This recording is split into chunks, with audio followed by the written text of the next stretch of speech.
Baik, selamat sore. Salam sejahtera untuk kita semua. Yang saya hormati Bapak Ahmad Fauzi selaku dosen pembimbing mata kuliah pengantar teknologi informasi, dan teman-teman seperjuangan. Semoga semuanya dalam keadaan sehat walafiat. Oke, pada kesempatan hari ini saya akan menjelaskan atau mempresentasikan hasil kerja saya dalam bentuk Microsoft Word. Oke, saya atas nama Fridolin Kota dengan NIM 312010227, dan pada kali ini saya akan menjelaskan 4 poin penting. Yang pertama cover, kedua footnote, ketiga daftar isi, dan terakhir saya akan menjelaskan materinya juga. Oke, kita langsung ke covernya. Nah, ini covernya. Untuk pembuatan covernya cukup gampang ya. Kita cuma di halaman pertama cuma ketik nama mata kuliah seperti ini, nama mata kuliah pengantar teknologi informasi.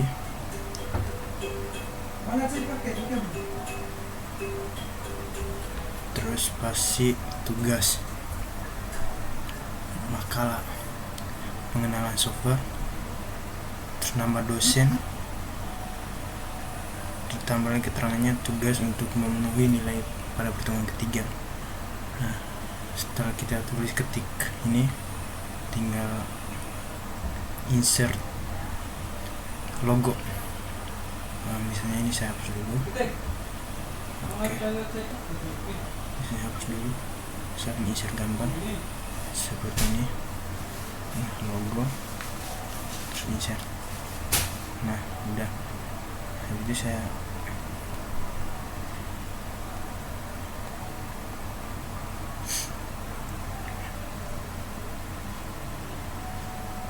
oke.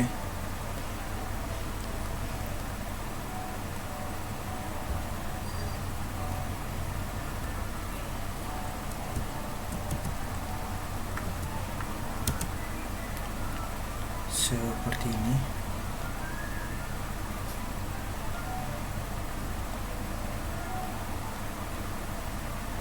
Oke, tinggal luruskan posisinya sama rata. Oke, udah. Tulis nama NIM Teknik Informatika Fakultas Teknik Universitas Pelita Bangsa.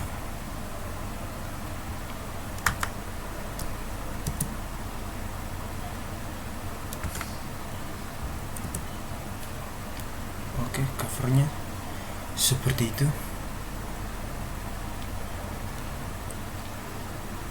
Terus dan yang kedua ya, jadi tampilan cover seperti ini.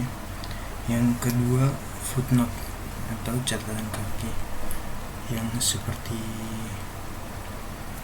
ini, seperti ini. Oke, ini. Nah, cara pembuatan footnote itu yang pertama kita pergi, misalnya di sini saya hapus dulu yang ini saya hapus. Oke. Untuk pembuatan footnote-nya ini, setelah logonya udah di insert di sini seperti insert logo ini, logo Universitas Pelita Bangsa, insert seperti itu logonya. Tapi sebelum itu di download dulu logonya, disimpan gambarnya, terus linknya di copy. Nah, setelah linknya di copy, misalnya ini saya hapus dulu.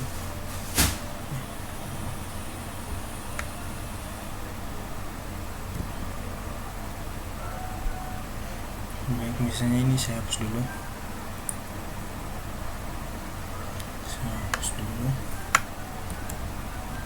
Oke, cara buatnya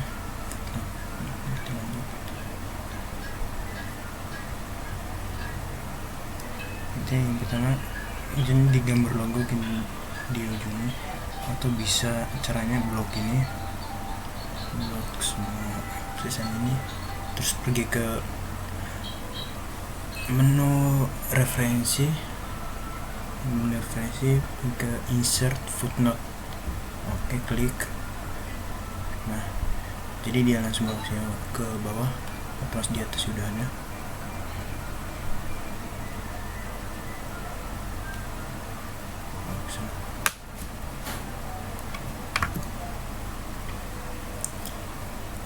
Cara pembuatan footnote-nya, misalnya di bawah tadi saya hapus, terus di logonya, oke, logonya di download dulu di internet, download.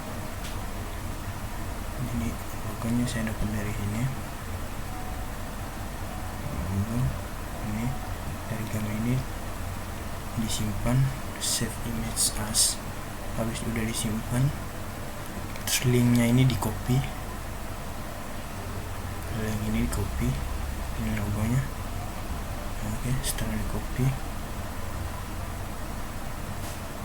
kembali lagi ke Discord. Setelah di copy, untuk buat footnote-nya pergi ke menu referensi, setelah itu ke insert footnote, klik. Oke, satu. Jadi di sini dia otomatis kita ke bawah. Oke. Setelah itu ketik sumbernya. Ini internet.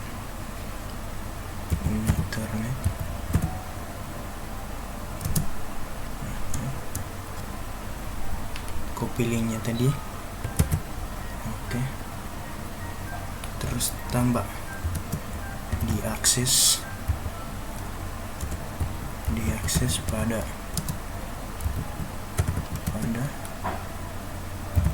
tanggal hari ini, tanggal 19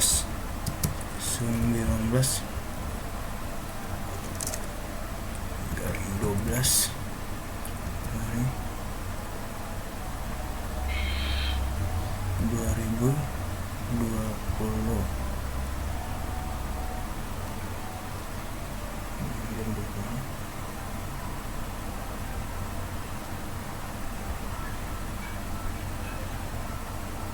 Oh, salah tulisnya.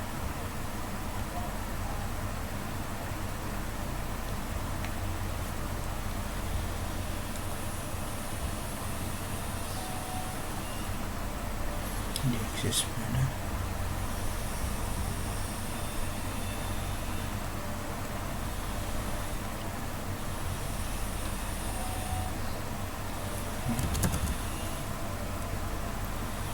salah.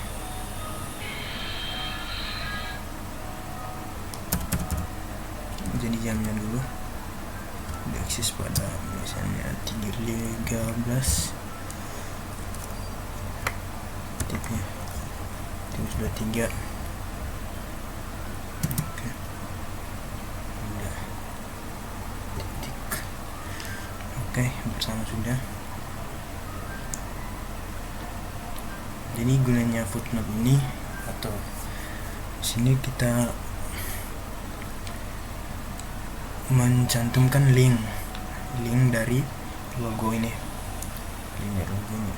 Jadi ketika kita mencari tahu logo ini dari mana, kita bisa searching dengan link di bawah ini, yang di pertama ini. Oke, terus yang kedua, pengertian Google Chrome. Di pengertian ini, jadi cari lagi di internetnya. Setelah udah ditulis, buat footnote-nya lagi. Jadi ini saya ngambilnya dari sini, pengertian Google Chrome. Nah, ini pengertian Google Chrome, di copy. Setelah di copy, setelah saya copy, jadi saya masukkan di sini. Oke, setelah sini,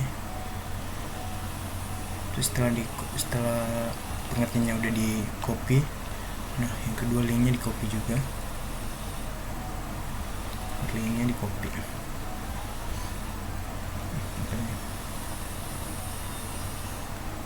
Yang kedua linknya di copy seperti ini, linknya di copy. Oke, setelah itu kita buat footnote-nya seperti yang pertama, ke menu referensi, terus insert footnote. Oke, ini udah, jadi otomatis kedua sama seperti itu tulisnya. Kita menulis sumbernya internet. Oke, terus linknya di copy, Ctrl V. Setelah itu diakses pada tanggal 25 pada tanggal 19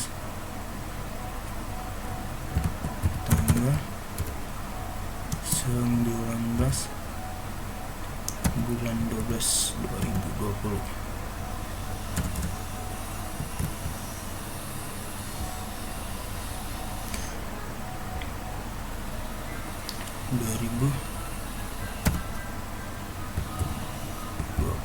Oh, garingnya salah tulis, maaf. Seharusnya kayak gini,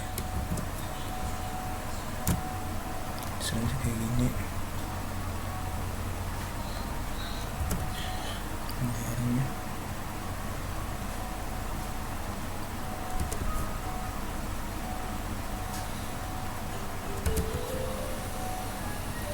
Baik, seperti itu ya.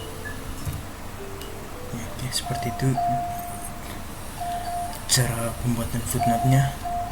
Selanjutnya ke bawah dengan cara yang sama seperti itu sampai bawah, semua caranya sama kayak gitu semua. Terus yang ketiga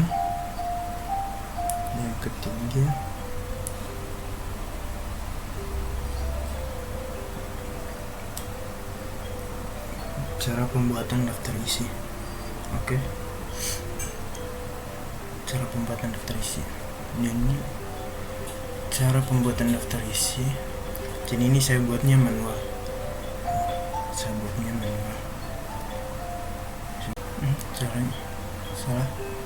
Caranya ke menu referensi. Tadi mana pembuatan daftar isi?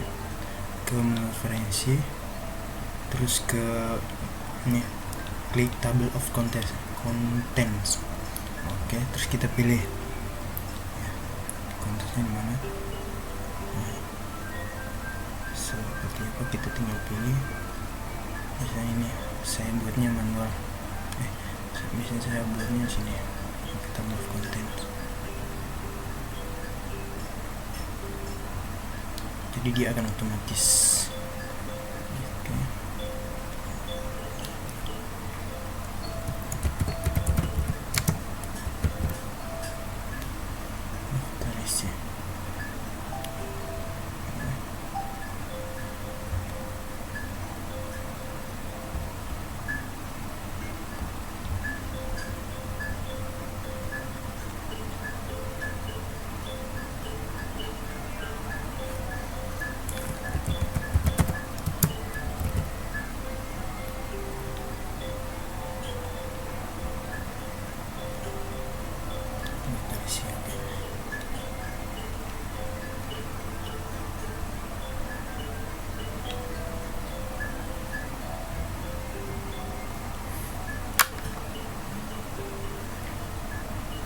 Oke, jadinya seperti ini.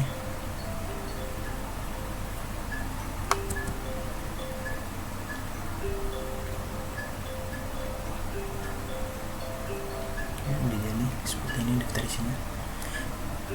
Ini teknik informatika fakultas ini nomor 1, berarti di atas ini saya buat. Jadi di pengenalan Microsoft ini saya mengambil 5 software. Pengenalan software, saya mengambil 5 software. Yang pertama software Google Chrome, kedua Microsoft Word, ketiga WhatsApp, keempat Facebook, kelima Instagram. Oke, kita langsung ke pembahasannya. Google Chrome. Pengertian Google Chrome. Google Chrome adalah sebuah aplikasi peramban yang digunakan untuk menjelajahi dunia maya seperti halnya Firefox, Opera atau Microsoft Edge.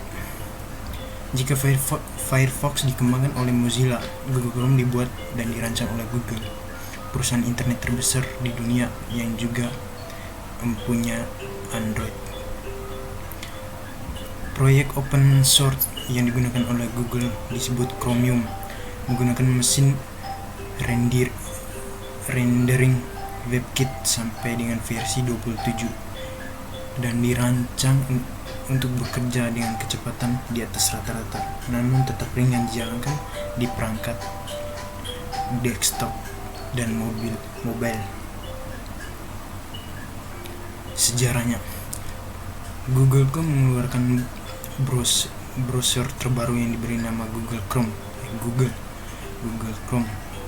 Google Chrome diluncurkan karena para ahli ingin membuat browser dan membangun unsur-unsur terbaik yang benar-benar diperlukan. Bukan hanya suatu browser, tetapi juga suatu platform modern untuk halaman web dan aplikasi. Lalu mereka meluncurkan versi beta ini untuk Windows agar lebih luas, lebih sempurna dan lebih cepat. Google Chrome dibuat benar-benar menghabiskan waktu dan membutuhkan waktu yang lama, tenaga dan uang untuk meneliti sebuah perangkat browser yang terintegrasi dengan baik. Google Chrome adalah sebuah web browser yang dirilis oleh Google menggunakan WebKit, tata letak, mesin dan kerangka aplikasi. Pertama kali dirilis sebagai versi beta untuk Microsoft Windows pada 2008 dan untuk publik dirilis stabil pada 11 Desember 2008. Nama ini berasal dari GUI atau Chrome Web Browser. Sejak 3 Oktober 2009, Chrome adalah web browser yang paling banyak digunakan dari 4 web browser yang sering digunakan di dunia maya, yaitu 3,17% dari seluruh dunia.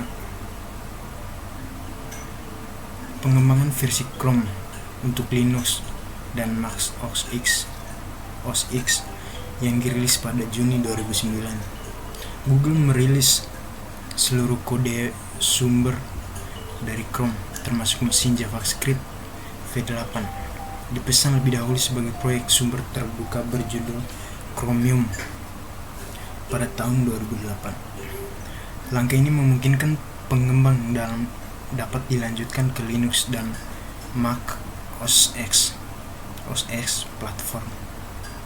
Selain bisa mempelajari kode sumber yang mendasari, juru bicara Google juga menyatakan harapan bahwa browser lain akan mengadopsi V8 untuk membantu aplikasi web. Google mengeluarkan browser terbaru yang bernama Google Chrome. Google Chrome diluncurkan karena para ahli ingin membuat browser dan membangun unsur-unsur terbaik dan benar-benar diperlukan, bukan hanya suatu browser tapi juga suatu platform modern dalam web aplikasi.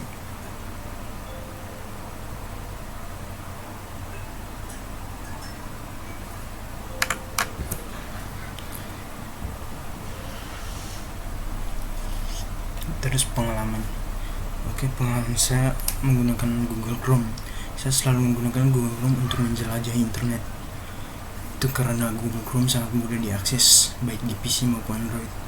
Jadi ya seperti di HP saya menggunakan, kalau misalnya menjelajahi internet saya menggunakan Google Chrome selain Google. Jadi ada dua yang saya pakai, Google sama Google Chrome. Itu saya sering menggunakan tiap hari untuk menjelajahin apapun itu, dan itu digunakan sangat mudah. Kita tinggal untuk klik terus mencari apa yang kita mau cari di internet. Oke, itu Google Chrome digunakan itu sangat mudah ya. Yang kedua, Microsoft Word. Ya, pengertian Microsoft Word.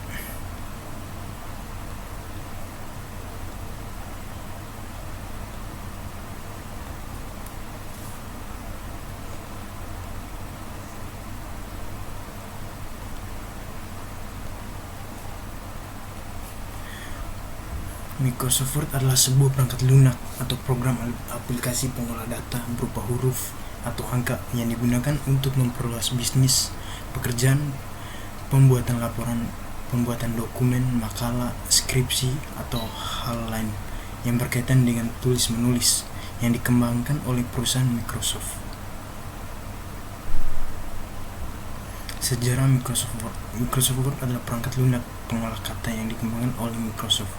Microsoft Word pertama kali diperkenalkan pada dunia di tanggal 25 Oktober 1983. Waktu itu, nama yang dimilikinya bukanlah Microsoft Word, melainkan Multi-Tool Word di awal perilisannya. Multi-Tool Word hanya bisa digunakan untuk sistem Xenix karena waktu itu belum ada Microsoft Windows. Di tahun berikutnya, seiring dengan perkembangan teknologi, Multi-Tool Word dikembangkan agar bisa digunakan oleh sejumlah platform lainnya seperti komputer IBM, Apple Macintosh, komputer AT dan TUnix, Atari ST, OS, SCOE Unix, dan Mac OS. Perangkat lunak ini baru di tahun 1951.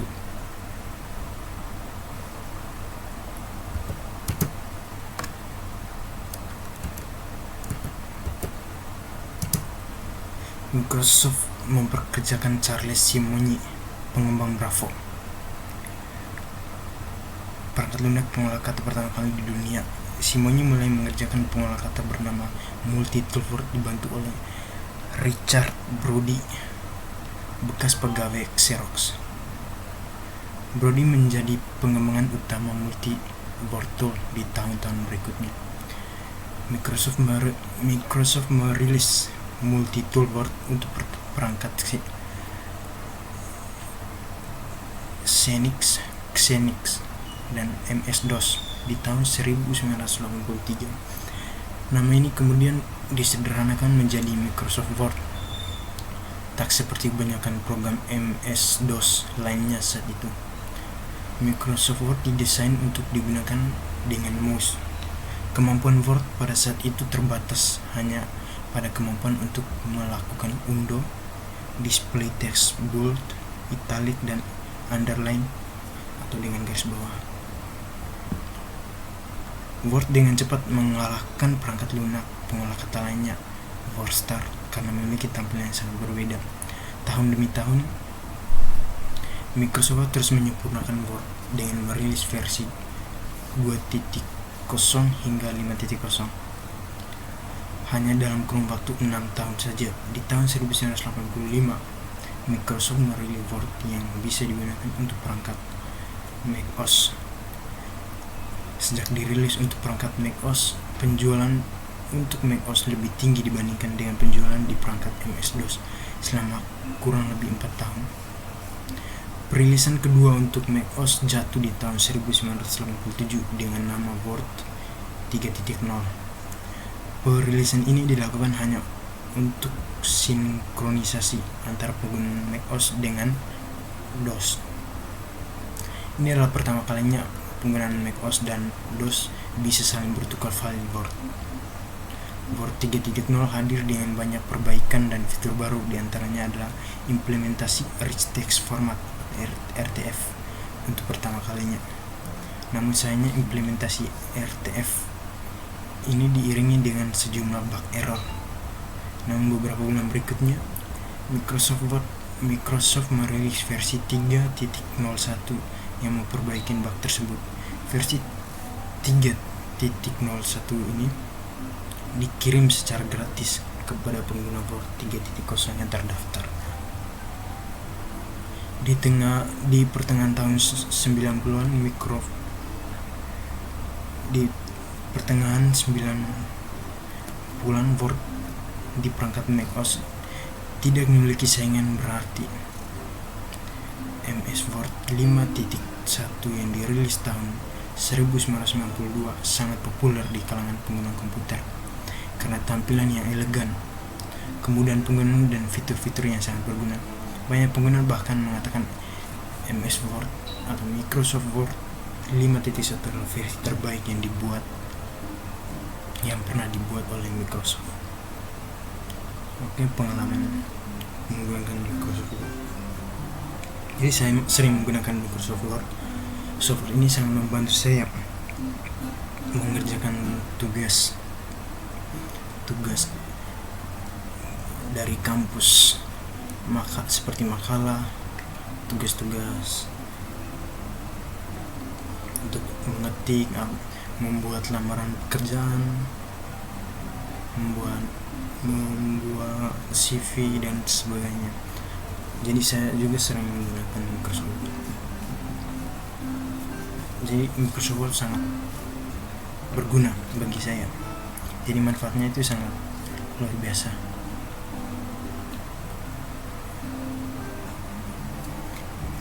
Ketiga, WhatsApp. Pengertian WhatsApp. Secara sederhana, pengertian WhatsApp adalah aplikasi pengirim pesan dan lainnya untuk smartphone. Dan lainnya di sini tuh maksudnya bahwa aplikasi ini bisa mengirim gambar, suara, dan bahkan video. Fungsi dasar WhatsApp hampir sama dengan Short Message Service atau SMS yang mulai jarang dipakai. Namun WhatsApp tidak menggunakan pulsa melainkan data internet, jadi WhatsApp relatif lebih hemat.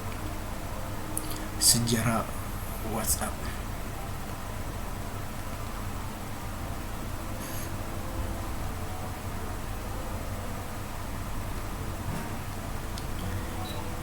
Awalnya WhatsApp dibuat untuk pengguna iPhone. Kemudian seiring dengan perkembangannya aplikasi WhatsApp tersedia juga untuk versi BlackBerry, Android, Windows Phone, dan Symbian. Sampai pada November 2010, WhatsApp menduduki posisi peringkat ketiga aplikasi paling laris yang diunduh melalui Nokia Office Store setelah Swipe dan NHL Game Center Premium. WhatsApp didirikan pada 2009 oleh dua orang pria bernama Brian Acton dan John Cohn. Kedua orang itu mantan pekerja di perusahaan IT raksasa Yahoo. Kemudian kaum mengajak Acton untuk bekerja sama, maka mereka menciptakan perusahaan startup teknologi bernama WhatsApp Inc. yang berlokasi di Santa Clara, California. Pengalaman menggunakan WhatsApp merupakan aplikasi yang selalu saya gunakan setiap hari. Tentu menjadi banyak manfaat buat saya secara pribadi, yang membawa saya dengan pengalaman berguna seperti mengirim pesan, melakukan panggilan suara, video call. Dengan WhatsApp saya juga bisa berbagi kabar ke semua orang, terutama saya sebagai anak rantau yang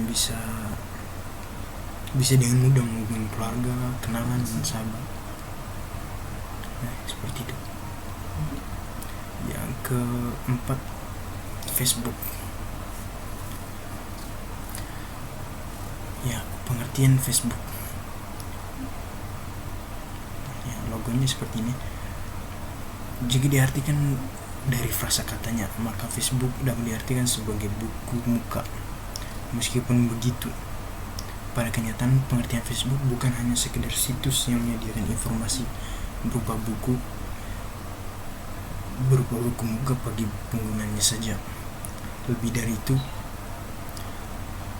Facebook merupakan sebuah situs yang menghadirkan layanan jejaring sosial di mana para penggunanya dapat saling berinteraksi dengan para pengguna lainnya yang berasal dari seluruh penjuru dunia.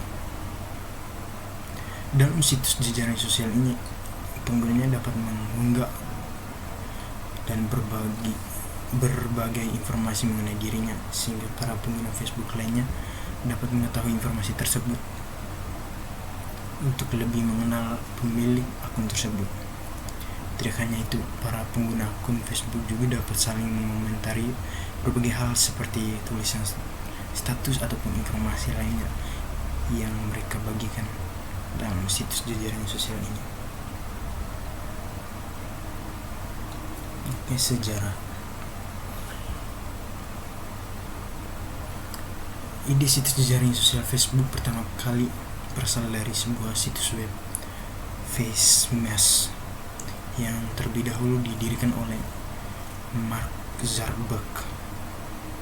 Situs ini merupakan sebuah situs web yang menyediakan sebuah kuis tebak wajah. Dalam website ini, Mark mencantumkan 2 wajah wanita yang ada di Harvard dan dikenai oleh para pengguna website ini. Tugas dari pengguna website ini adalah memilih foto wajah yang paling seksi di antara kedua foto tersebut. Dalam pembuatan situs website FaceMash ini, Mark terinspirasi dari situs Hot or Not. Saat itu Mark menyadari kelemahan dari situs tersebut, yaitu para penggunanya tidak mengenali foto yang mereka tampilkan. Dengan berbekal kemampuan meretas yang dimilikinya, pada akhirnya Mark berhasil membuat lebih dari 32.000 lalu lintas jaringan dalam waktu 1 malam di situs FaceMash miliknya. Berbekal dari kepopuleran situs FaceMash ini, akhirnya Mark pun berpikiran untuk menciptakan situs jaringan sosial Facebook. Situs Facebook pertama kali diluncurkan pada tanggal 14 Februari 2004. Pada waktu ini, Facebook masih memiliki nama The Facebook, yang kemudian akhirnya dihilangkan bagian D-nya. Keanggotaan situs jejaring sosial ini pada umumnya dibatasi hanya untuk para mahasiswa dan pemilik akun Harvard Edu saja. Seiring dengan berjalannya waktu, situs jejaring sosial ini diperluas jangkauannya hingga ke mancanegara, dan pada saat ini telah merambah ke seluruh penjuru dunia. Pengalaman. Jadi Facebook itu bagi saya menjadi media sosial pertama kali yang saya gunakan sebelum media sosial lainnya. Sebelum Google Chrome, Google, pokoknya sebelum aplikasi mengenai internet atau media sosial. Jadi Facebook lah yang pertama kali pengalaman saya menggunakannya. Ya. Facebook sangat mudah digunakan sehingga mengundang banyak pengguna lainnya. Di Facebook saya bisa pakai buat upload foto, buat status, chattingan, serta dapat berkenalan dengan banyak teman dengan batas pertemanan hingga 5.000 pengguna. Jadi juga Facebook juga sebagai media hiburan buat saya.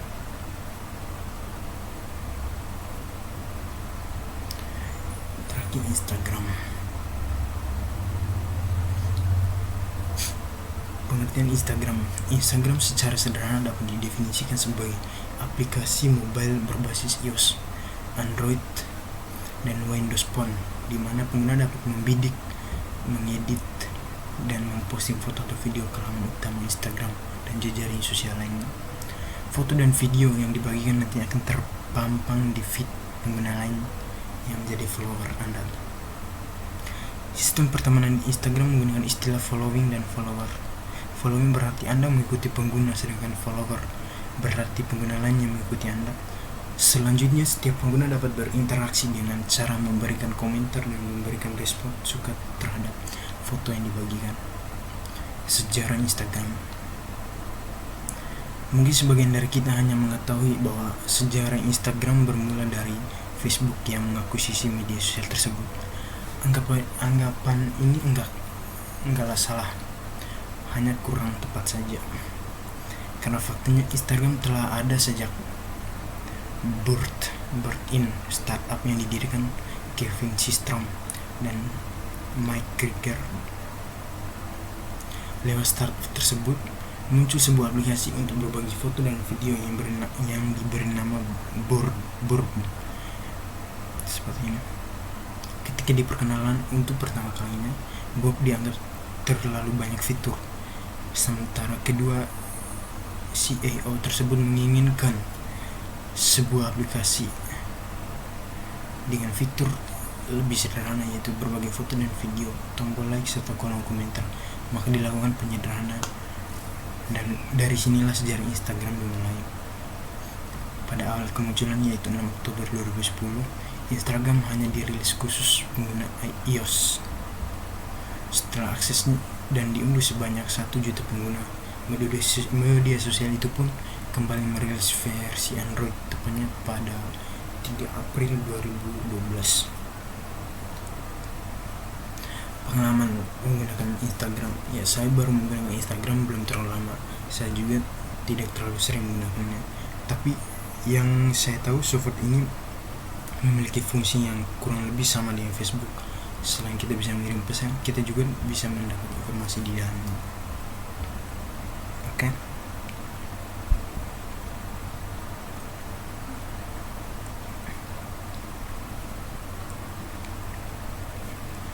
Baik, itu saja penjelasan dari saya. Kurang lebihnya seperti itu. Jika ada 1-2 kata yang salah, mohon maaf. Baik, sekian dari saya. Terima kasih. Salam sejahtera.